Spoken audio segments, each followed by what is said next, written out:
So, welcome to the Compassionate Capitalist Podcast Radio Show. The host, Karen Rands, here with you today. I always like to get started with you in case you are new listening in, or just always reinforcing what we do on the concept of compassionate capitalism and why we do this show. So our audience is investors and entrepreneurs that are seeking to bring innovation to the market, create jobs, and create wealth. The investors participate with the goal of making money as an investor in the project, but also because of the passion of the entrepreneur. It's the emotional connection of bringing the innovation to market, helping that company succeed. And so the goal of this show is to shed insights and from industries, people in the industry that are experienced within the world of angel investing and entrepreneurism and all the things that brings when it comes to economic development. So I've been doing this show for over a decade, and it's some great content out there. Please go listen to prior shows, share it, comment, all that good stuff. And we're also on YouTube on this particular segment, and we are also going to be on all the different podcast channels.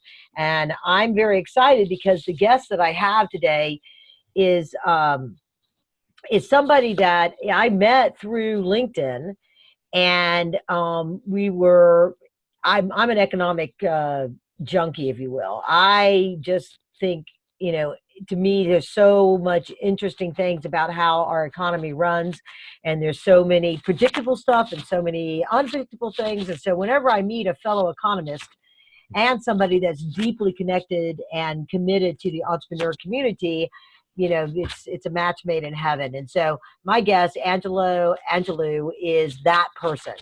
So let me introduce him to you. Welcome to the show, Angelo. Thank you, Karen. Thank you for the invitation. I feel honored and privileged to be part of the show. So very good, great. Yeah, but Angelo and I actually had an opportunity to meet not too long ago face to face. So it wasn't just our conversation that we had through LinkedIn. I had an opportunity to go to Austin and see his facility, and we'll talk about that, the International Accelerator, here in just a few minutes. So let me introduce you to Angelo. Prior to founding the Angelou Economics, Angelo spent nearly 12 years with the Austin Chamber of Commerce as Vice President of Economic Development and Chief Economist, and brings a practitioner's approach to the economic development consulting practice. That's for his company, the Angelou Economics. During his time at the Chamber, Angelo handled the recruitment of 800 technology companies and some 70,000 employees, including IBM, Apple, Samsung, Motorola, AMD, Cypress Semiconductor, Applied Materials, Tokyo Electron, and Sematech. Wow. So he's a founding member of the Site Selectors Guild, an association of the world's foremost professional site selection consultants. He has cited over $18 billion in capital investment projects, from high-tech to healthcare to government clients around the world. His record of achievement includes the attraction of $26 billion in capital investments and the creation of 285,000 direct and indirect jobs. I'm really, really honored for you to be on the show. I think we're just going to have a great time, because particularly since I went out there and I saw your facility and saw your track record. It's just, it's just really, anyway. So my first question to you is, so how did you get involved in economics to start with, to play a role like that? And it's so instrumental during, a lot of that growth years in the high rise of technology in the 80s and 90s, I guess into the 2000s, that you were involved in Austin's economic community? Karen, I was earning my PhD in economics in Dallas, and had a small stint at a major bank in Dallas, the largest bank in the cash flow management position. And then a headhunter basically approached me to see if I was interested in becoming the chief economist and VP of economic development for the Austin Chamber of Commerce. And it sounded very intriguing. I was going to be the economist for the chamber, so I took the job. And I remember saying to myself, 30 days into discovering what my duties and responsibilities were, that this is me I'm born to be an economic developer. I'll never do anything else. And I guess to this day, one could say that I'm still doing economic development in some form or fashion, whether it's through Angelou Economics, which is an active consulting firm, or through the International Accelerator, which is my new love, my new venture, which I'm very excited to share with you today. Excellent. So did you go from being an advisor and sort of setting policy, and how did you switch into getting involved in angel investing and being on that side of the table? Well, I come from an entrepreneurial family. So I believe I have been an entrepreneur for many years. In fact, for many of my consulting clients in corporate site location work, I took some equity initially instead of a fee. I also invested quite a bit of my own money in maybe a dozen startups before the International Accelerator began. Some of them were good exits, some of them were failures, but I never, the failures never set me back. I just enjoyed doing and helping people achieve their goals. And that's what kind of transferred me to the International Accelerator. Well, and I think that's a big proponent that you're sort of living an example of what, when somebody decides they're going to become a compassionate capitalist, because people can buy and sell real estate, buy and sell stocks, all those kind of things. And in the pure sense of capitalism, have a business that buy and sells goods, right? But when you turn around and take your experience, your resource, your network, your Rolodex, and your money, and you put it to work in what you believe is a really exciting, innovative idea, you believe in the management team, you believe that there's a real potential there. It's hard to always predict exactly the success of a company, clearly. I mean, every entrepreneur thinks they're going to be successful. Every investor that's ever invested in an entrepreneur thinks they're going to be successful. But there's a lot of variables along the way. Sometimes it's access to the next round of capital. But it's there's a certain amount of joy that comes, it's a different kind of double bottom line when you are helping to propel forward. Because I believe that even when there's a failed venture, that there was a learning curve, whether it's at a global level of society itself or that entrepreneur that goes on and does something else. There's some knowledge that gets put into the marketplace that continues to propel us as a society forward. And sometimes it rolls directly in, as we might see with some of the things that we see in personal space travel or in VR technology or drone technology, because all of those really major advancements all started with, and even if you think about some of the crowdsourced user groups that, or things that the business models that we have on the internet, where we've evolved from 15 years ago to where we are now. You're going to talk about here in a few minutes one of the music companies that you've been incubating or accelerating that phenomenal success. But I remember, years ago where ideas were like that, and sometimes the market's not quite ready, but it's all part of the process that as an angel investor and as a compassionate capitalist, we're committed to the process of really benefiting our society through this innovation and the jobs and all of those kind of things that come along with that. Karen, entrepreneurship is very challenging and very rewarding. Even the top VC firms have indicated to me that only about 15 to 20% max of their investments will ever pay back their investors. But that 15 to 20% pays out so much so that it makes the whole venture profitable. Right. So we're not shooting for 100% success, so that will be impossible.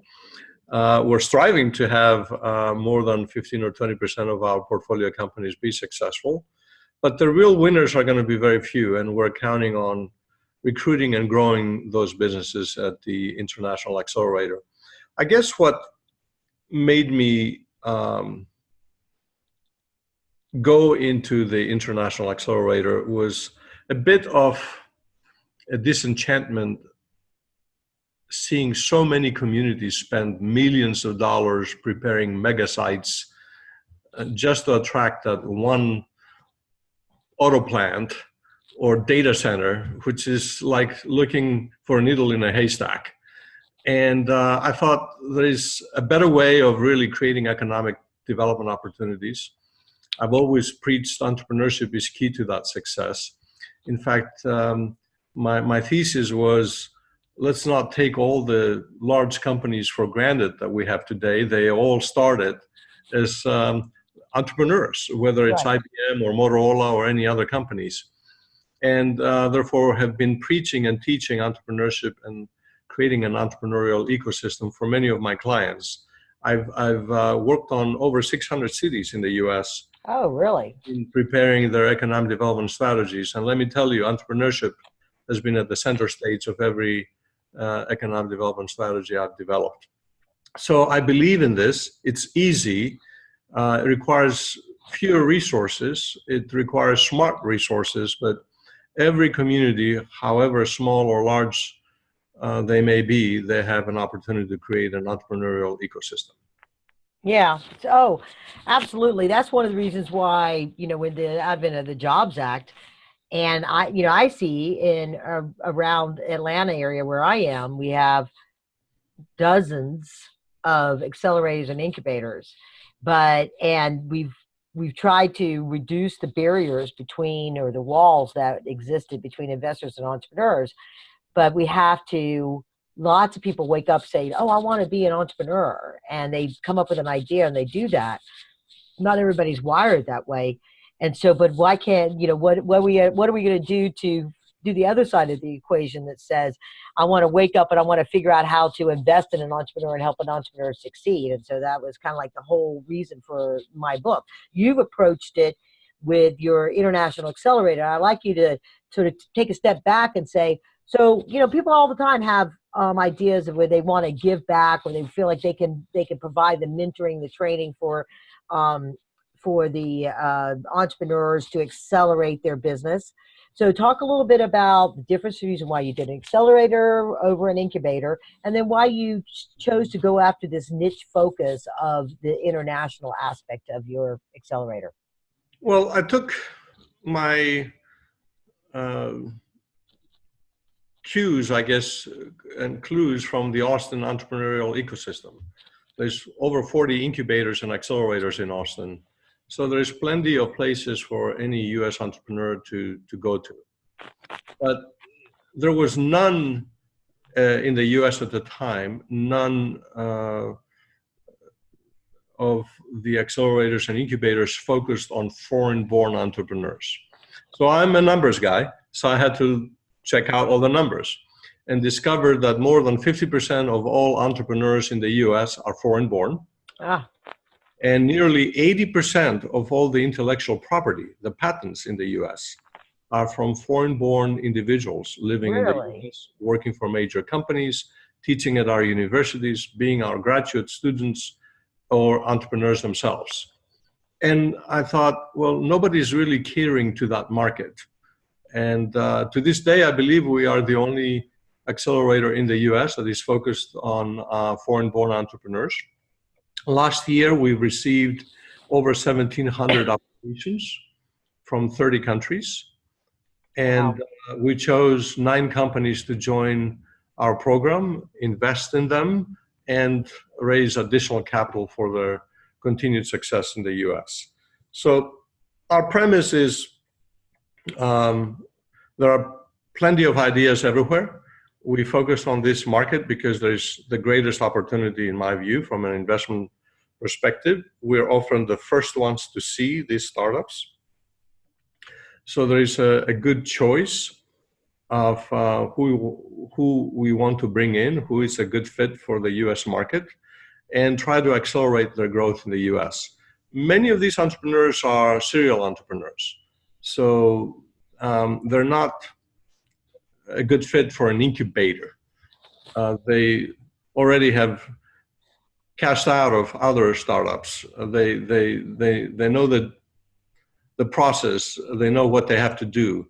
So an accelerator was a better fit for us to accelerate their growth in the US by allowing them a perfect landing pad, if you will, in the United States, centrally located, with availability of financial resources and business development opportunities. Yeah.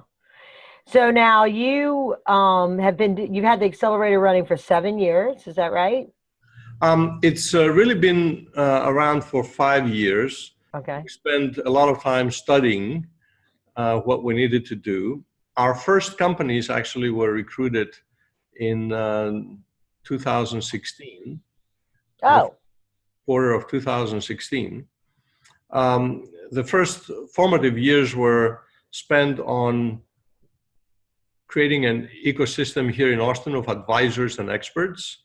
We also have 52 country advisors overseas, and these are incubators and accelerators in foreign countries, over 22 countries, I believe. And they provide us with a good, steady pipeline of projects for us to consider. Moreover, we've also spent a whole lot of time establishing relationships with several foreign countries. We have an exclusive relationship with Mexico through Monterrey Tech, which is the largest university in Mexico. Yeah. The Indian government has also picked our International Accelerator as their strategic partner in the US. We have relationships with Brazil, Vietnam, South Korea, Greece, and many, many countries around the world. So that's how we average about more than 1,500 applications per year. So now a couple of things on that. So I want to come back to the start of some of the companies, but let me first ask this. So is it primarily for foreign-born to relocate here and establish their company here, or it's also first generation, or how is that? What kind of criteria do you have for identifying international, defining international? I would say 60% of our portfolio right now is companies from overseas that moved to the United States for the first time. The other 35 to 40% are foreign-born entrepreneurs already living in the US. It's a bit easier to work with them because hopefully they speak the language, as opposed to bringing someone from overseas that cannot really communicate very well. I'll share with you a story of an entrepreneur from Ukraine. The name of the company is Restream.io. Oh, right. Okay.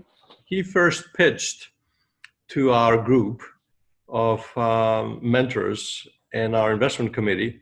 He finished dead last because nobody could understand what he was talking about.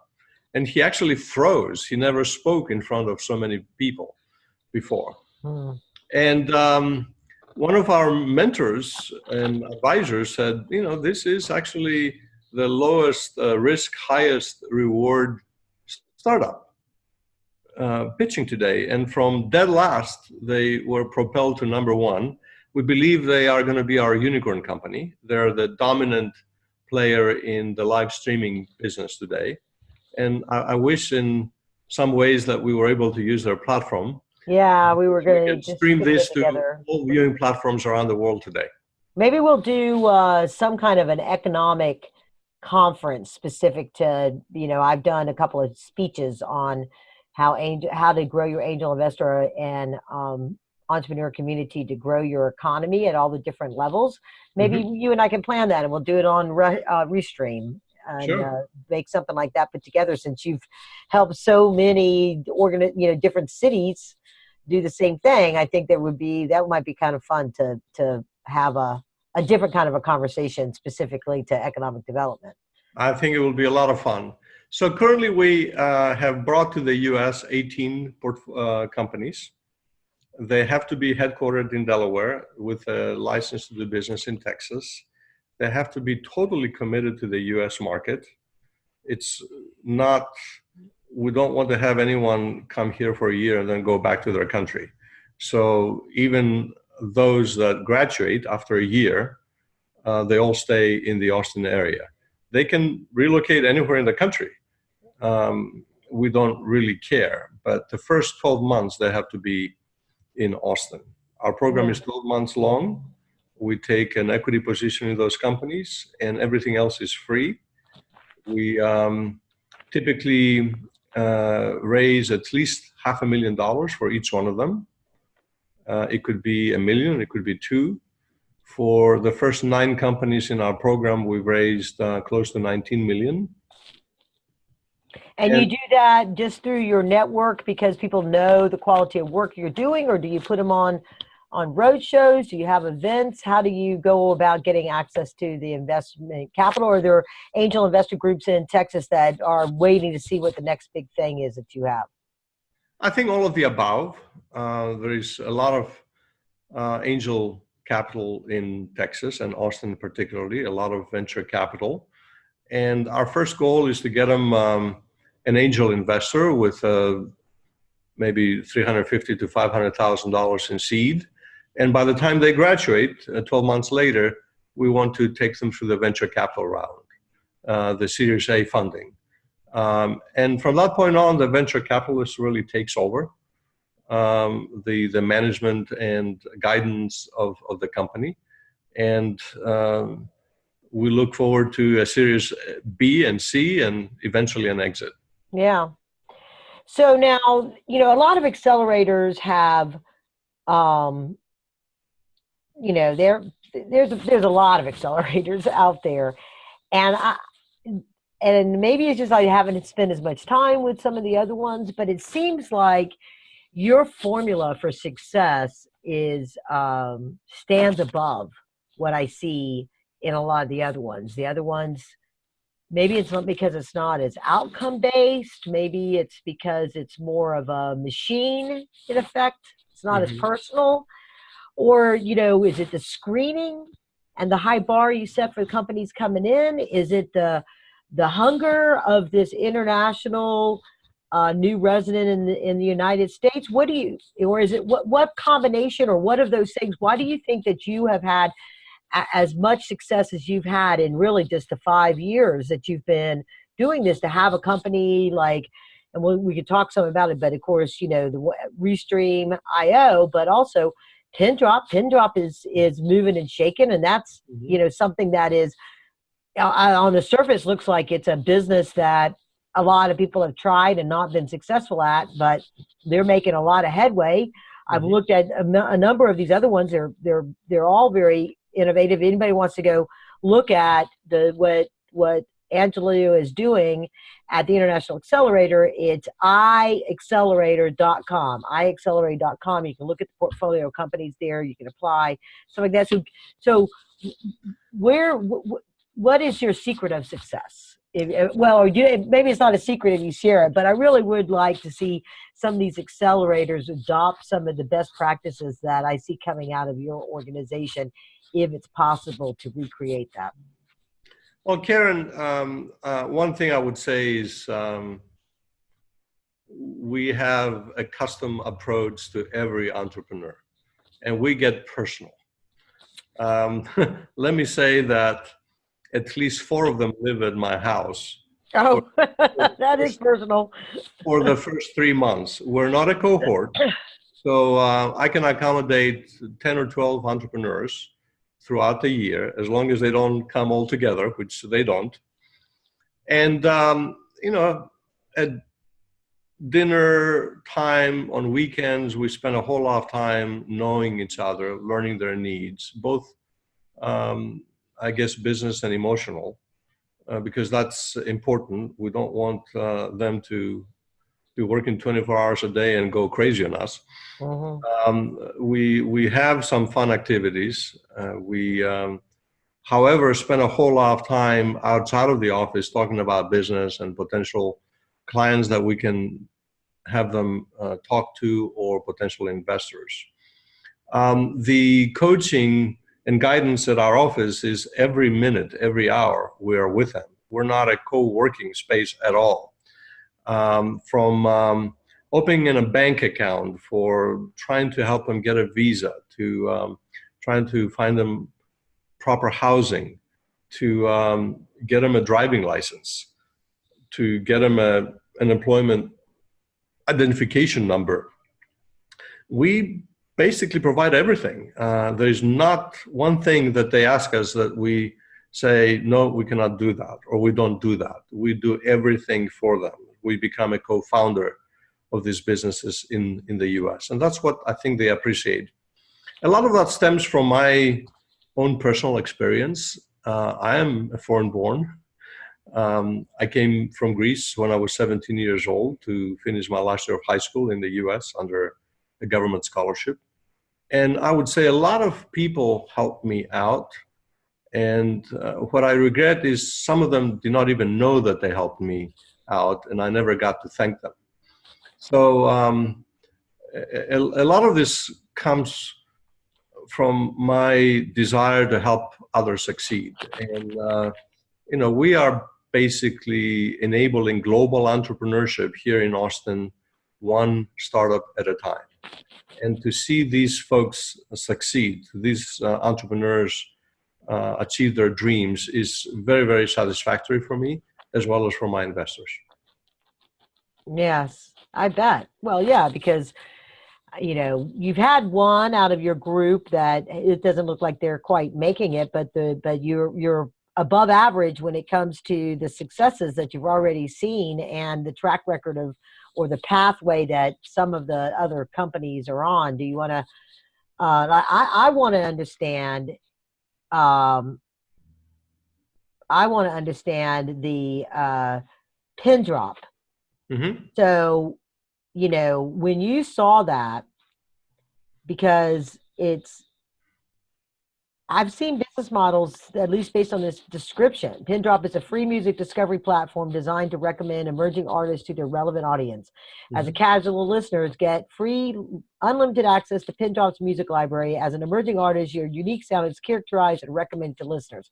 That sounds like not too far off a number of other platforms that play music. So what is it that you saw in Pin Drop, and what is the nuance of what they're doing different that is propelling them forward to rise above the fray of all the various different music players out there?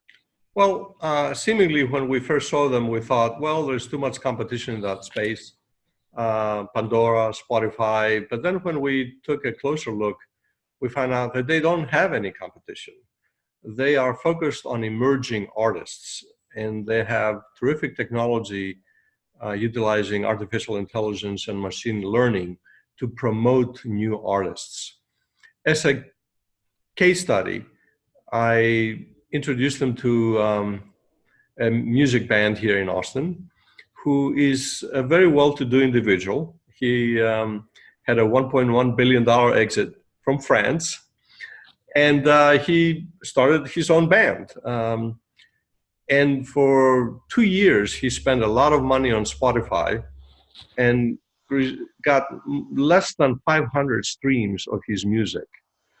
With less than $500 in 1 week's promotion on Pin Drop's platform, he received over 500,000 streams of his music. Wow. So, yeah.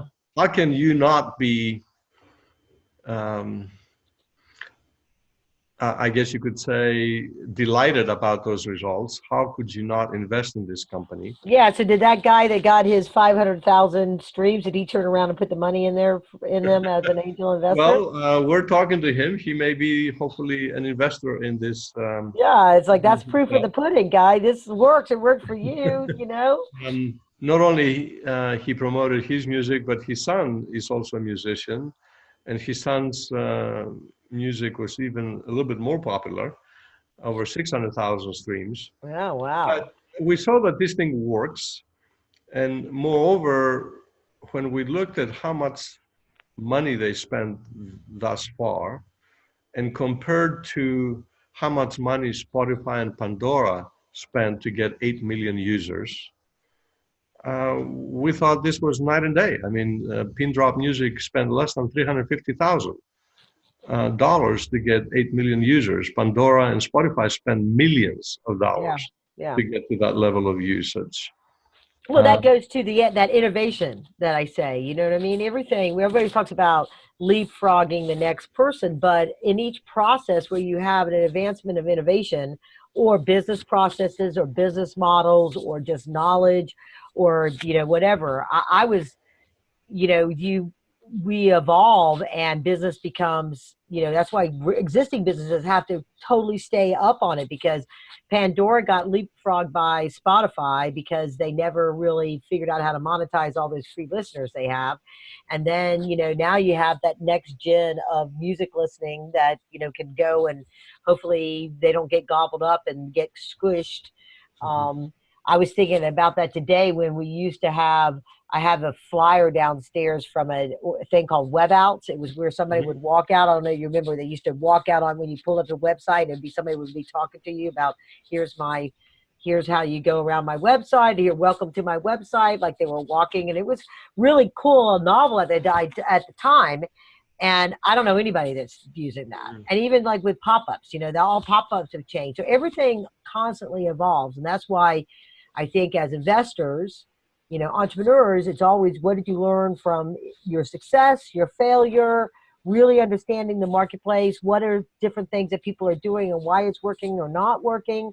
Your pin drop folks had some insight. They might have, did they try to promote their own music or had worked with bands before and realized there was a problem, so they re-engineered a process of going about doing it? Did they experience that? Was that part of their story of creating pin drop? Yes, it was.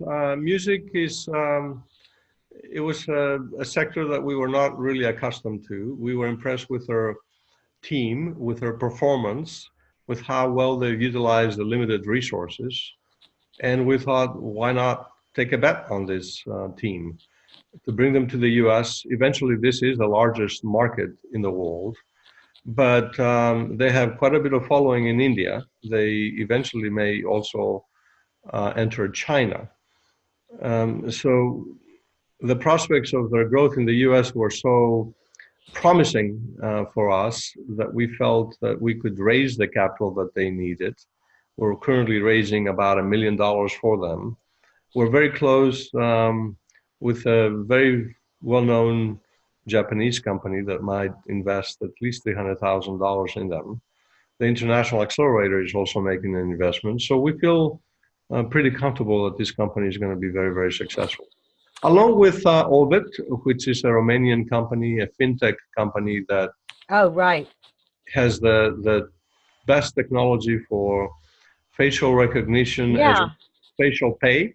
You can pay with your face for large events, corporate events, festivals.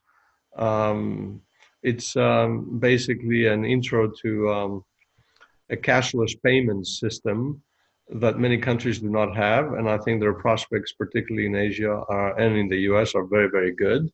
Well, Amazon's working on that with their Whole Foods, right? To be able to shop and walk in and walk out with facial recognition and that kind of thing. Or is that something where they think that maybe they'll merge up and partner, or they're licensing their tech to them, or you can't say? Well, what I can say is that they do it offline.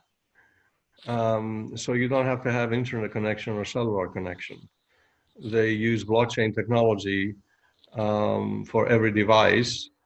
So all the transactions are getting updated once you have internet connection, but you can still see the balance on your account in terms of money and what things you've purchased. It's a wonderful platform, and soon we hope to announce a major client that will take them to the Japanese Olympics. If that deal comes through, then they're going to be a very, very successful company. Yeah. Scaffolder, which is another Scaffolder. It's another software platform that allows auto code generator. In less than a few minutes, you can create an application. With a click of a button, you can turn it into a mobile app. It's incredible what this Italian startup has done.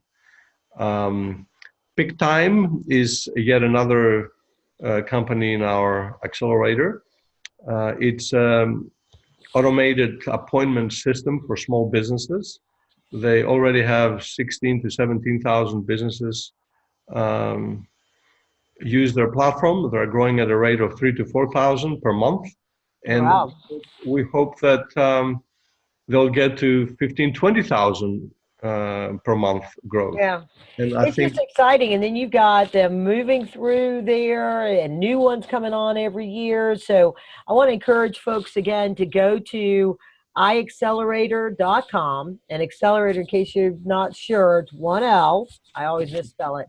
And go look at all the companies. And then how would people get in touch with you? If there's investors that are in Austin or people coming through Austin that they want to see what you're doing with these companies and meet with the companies, or they want to get involved in mentoring to help these companies, how would they go about reaching you, Angela? they can reach me via email, Angelos at internationalaccelerator.com, or they can call me on my cell number, 512-658-8400. You're a brave guy there, handing out your cell phone on a podcast. All right. So,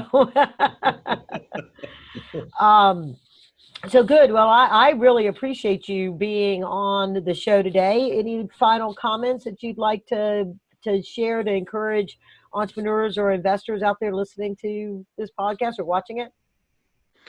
Well, innovation occurs everywhere. Um, we don't have a monopoly of it in the US. Definitely some of the statistics that I mentioned earlier in the show, um, in the poorest of countries, you'll find significant entrepreneurial activity and some stellar entrepreneurs. All that they need is access to the US market, and they can create significant wealth for the investors here, their employees in the US, because we're creating jobs in the US. We're not taking jobs away. And we are bringing money from overseas as well as apply US capital to them to succeed. So these are going to be the next Googles, hopefully, the next Facebooks, the next Apples. And we definitely have a steady portfolio, I think, of high quality startups that makes us very what I would say bullish about the prospect of entrepreneurship in the US. Yes, I think so. I think so. So I also want to encourage people about. Yes, bless you. Oh, excuse me. I was trying to figure out how to do that in a proper way. In a very gracious way, you've done it. Anyway, We go live. So I want to encourage folks to please go and visit Rands.co. That's my website, and you can get all the information about what I work with entrepreneurs that are in a growth stage. My sweet spot are those companies that have maybe gone through an accelerator, an incubator, or gone through an angel investor round and sort of have plateaued, didn't for some reason get that next round of financing, and then realize now with all the different platforms of raising capital, there's a means for them to get access to the capital, and I help them solve those problems. And then also for the investors out there, please, you're watching the video, my information about my book, Inside Secrets to Angel Investing, is behind me. You can go to insidesecretstoangelinvesting.com and get a 12 of the 44 secrets as an excerpt, or get a chapter in the first chapter of the book and check that out. It's the best deal you'll ever get, because you get access to a resource portal that has all kinds of tools that investors use to get up to speed and be disciplined in their process of investing in companies and looking at companies. And I always say, if you can align with an organization that has a track record of success, and I can tell you, based on what Angelo has shared with us, what I saw when I went out there in Austin, I mean, and this immersive amount, I mean, they're really shepherding these companies through the entire process. And given that these companies, these entrepreneurs have a prior experience that they can build upon, I mean, it really is quite, instead of 1 out of 10 succeeding. You know, 1 out of 10 may fail. You know what I mean? I think you really have a formula for success there, and I'm excited to get to know you and be a part of that journey along the way for creating these successful entrepreneurs. And Well, hopefully, people Karen, will thank go to your you. website and check you out and engage with you. Karen, thank you. I feel honored and privileged to be on your show. I feel privileged to get to know you. Thank you for visiting us in Austin a few weeks ago. And I hope that we can continue to talk in the interest of building entrepreneurship in the US even more so in the Yes, future. absolutely. Thank you very much. And so, to everybody listening, onwards and upwards, have a great day. Thank you, Karen.